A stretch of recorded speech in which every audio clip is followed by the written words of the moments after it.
Anthony Correct. Albanese, Steve, on election night, singled out two promises in particular: global warming, doing more on that, changing the constitution to give Aborigines an extra political right, a kind of new Aboriginal-only parliament. Here he is. And we will, of course, be advancing the need to have constitutional recognition of First Nations people, including a voice to Parliament that is enshrined in that constitution. So in his victory speech, Albanese mentions climate, identity politics, issues hot in the upper middle class, not cost of living, which is a very big issue for the working class. Do those priorities worry you? No, because I think that Albo and Jim Chalmers put forward economic policies. They're going to work to reduce the pressures. They're going to work in the budget that's coming.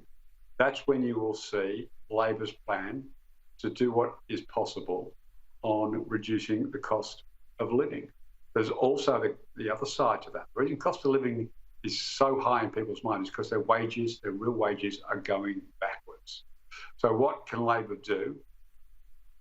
You mentioned just before that Labor will be having a meeting, call it a summit if we want to use that word, with the business community and the trade union movement to try and work out how we can improve productivity. The way to get increased wages is with increased productivity. So we'll be working with the business community, the trade union movement, to see what we can achieve in the industrial relations world to increase productivity.